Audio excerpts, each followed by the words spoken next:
35 लाख बच्चे आज इस सनसेट टीवी को देख रहे हैं इस उम्मीद से कि शायद उनके अधिकारों की, उनके हकों की बात होगी कि क्या क्या हमने अपने देश के युवाओं को दिया है।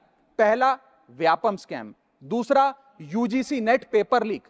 माननीय राघव चड्ढा जी, 6 मिनट। सर, क्योंकि मैं सदन का सबसे युवा सदस्य हूं, मैं अपना दायित्व और अपनी जिम्मेदारी नहीं निभाऊंगा अगर मैं आज इस देश के युवाओं का सबसे ज्वलंत मुद्दा जो है उसे ना उठाऊं। सर, इस देश में दो शिक्षा व्यवस्थाएं हैं। एक शिक्षा व्यवस्था है अरविंद केजरीवाल जी की शिक्षा व्यवस्था, जिसमें दिल्ली में वर्ल्ड क्लास स्कूल बनाए गए, बढ़िया करिकुलम, क्वालिटी एजुकेशन दी गई और एक शिक्षित भारत का, शिक्षित राष्ट्र बनाने का सपना लेकर आम आदमी पार्टी, अरविंद केजरीवाल जी आगे बढ़े। एक दूसरी शिक्षा व्यवस्था है सर, जिस शिक्षा व्यवस्था में परीक्षा शिक्षा माफिया जन्म लेता है, जिसके तहत आज लाखों बच्चों का भविष्य अंधकार की कागार पे खड़ा है। मैं बात कर रहा हूं नीट यूजी और यूजीसी नेट की, जिसमें कुल मिलाकर करीब 35 लाख बच्चों का एग्जामिनेशन हुआ। हमने देखा, देश भर में देखा कि कैसे उस एग्जामिनेशन को पेपर लीक हुए, क्या उसमें माफियाओं का राज रहा और कैसे इन 35 लाख बच्चों का भविष्य आज अंधकार की कागार पे खड़ा हुआ है। वो 35 लाख बच्चे आज इस सनसेट टीवी को देख रहे हैं इस उम्मीद से कि शायद उनके अधिकारों की, उनके हकों की बात होगी। भारत देश एक बहुत युवा देश है। भारत की 65% आबादी 35 साल से कम आयु की है। मैं आपको बताना चाहूंगा कि इस दुनिया के सबसे युवा देशों में भारत आता है, जहां जापान की पॉपुलेशन की औसत उम्र 50 साल है, इटली की 48 साल है, जर्मनी की 46 साल है, यूनाइटेड किंगडम की 40 साल है, चीन की 40 साल है। जहां विकसित देश बूढ़े होते जा रहे हैं, भारत देश जवान हो रहा है। भारत की औसत उम्र आज मात्र 29 साल है। लेकिन हमने इस युवा भारत के लिए किया क्या? मैं आपको बताना चाहूंगा कि भारत में दुनिया की सेकेंड हाईएस्ट स्टूडेंट पॉपुलेशन है। अगर आप प्राइमरी, सेकेंडरी और हायर एजुकेशन को जोड़ लें तो कुल मिलाकर 31 करोड़ आबादी भारत देश की स्टूडेंट्स कहलाती है, यानी कि पढ़ाई लिखाई का काम करते हैं। लेकिन उन युवाओं के लिए हमने किया क्या? मैं बताना चाहता हूं कि इस व्यवस्था ने, इस सरकार ने उन लोगों के लिए क्या किया। 2 आईपीएल हैं सर इस देश में। एक आईपीएल है जिसमें गेंद और बल्ले का खेल होता है, जिसे कहते हैं इंडियन प्रीमियर लीग, और दूसरा आईपीएल है जिसमें युवाओं के भविष्य के साथ खेल होता है, जो है इंडियन पेपर लीग। और आज मैं उसकी पूरी सूची लाया हूं कि कैसे युवाओं के भविष्य को सिक्योर करना तो छोड़िए, उसे बर्बाद करने का काम किया गया। और उस सूची में मैं नाम पढ़ के आपका ध्यान आकर्षित करना चाहूंगा कि क्या क्या हमने अपने देश के युवाओं को दिया है।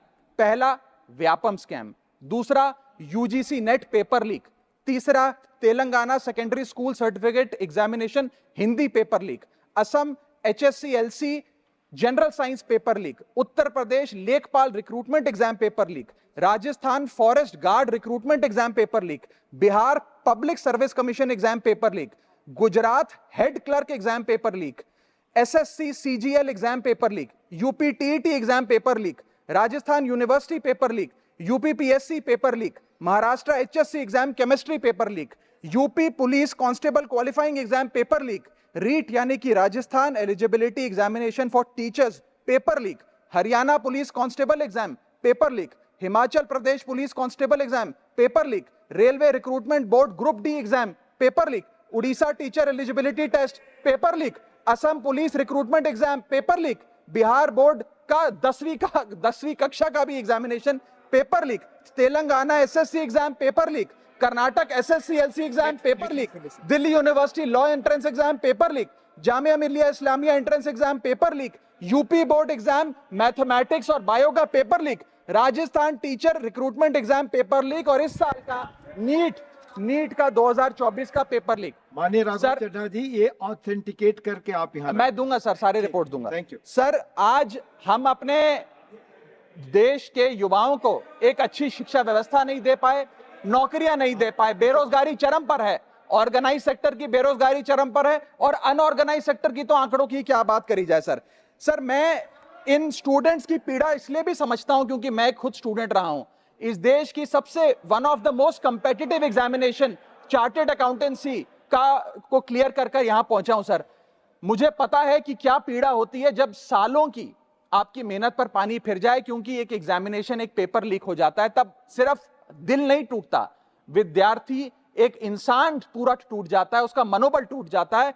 आज उस मनोबल को हमें सबको मिलकर एड्रेस करने की आवश्यकता है। और आज मैं उन युवाओं की ओर से नीट से संबंधित उन 35 लाख स्टूडेंट्स की ओर से सरकार से 5 सवाल पूछना चाहूंगा। और वो पूछने से पहले ये बताना चाहूंगा कि एनटीए, जो जिसे नेशनल टेस्टिंग एजेंसी का नाम देके जिसका गठन किया गया था कि वो युवाओं के भविष्य के लिए कुछ कारगर कदम उठाएगी, एक ट्रांसपेरेंसी से एग्जामिनेशन कराएगी, उस एनटीए का फुल फॉर्म आज नो ट्रस्ट एनीमोर हो गया है।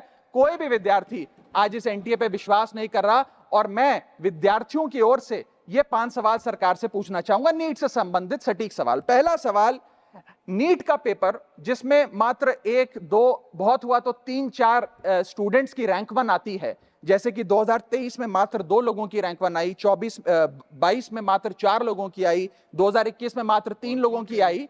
जब इतने कम स्टूडेंट्स की रैंक 1 आती है, तो इस साल 2024 के नीट के पेपर में कैसे 67 बच्चों की रैंक 1 आ गई, जबकि फैकल्टी और टीचर्स ये मानते हैं कि बहुत मुश्किल पेपर था। सर मेरी पार्टी का समय बचा हुआ है सर, प्लीज मेरे को 2-3 मिनट दे दीजिए। नहीं सर, 4 मिनट 5 मिनट भी नहीं हुए सर, वक्त दे दीजिए please conclude with in sir, please 1 minute conclude, otherwise I will move. Sir वक्त ऐसे मत दीजिए कि ठीक लगे सर, वक्त ऐसे मत दीजिए कि ठीक लगे, बाकी जो आपको ठीक लगे। सर मेरा दूसरा सवाल, कैसे मैथमेटिकली इम्पॉसिबल नंबर स्टूडेंट्स के आते हैं? इस एग्जाम में या तो 720 नंबर आएंगे जिसके सारे जवाब सही हैं, और अगर एक भी गलत हो गया तो आप 715 नंबरों पे आ जाएंगे।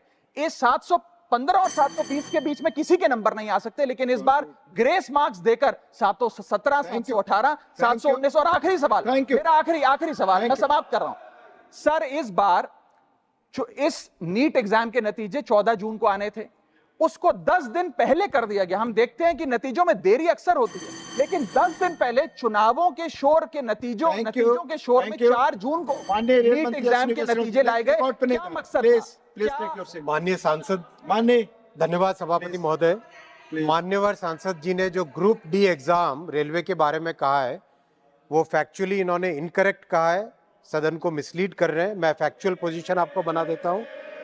Group D exam sir, group D exam 191 cities, 551 centre, 99 shift, 33 days, 15 languages में हुआ। 1,11,00,000 एप्लीकेंट्स ने एग्जाम दिया, और बिना कोई कहीं पर एक भी सिंगल शिकायत के टोटल रेलवे ने 1.5 लाख लोगों को अपॉइंटमेंट दिया है।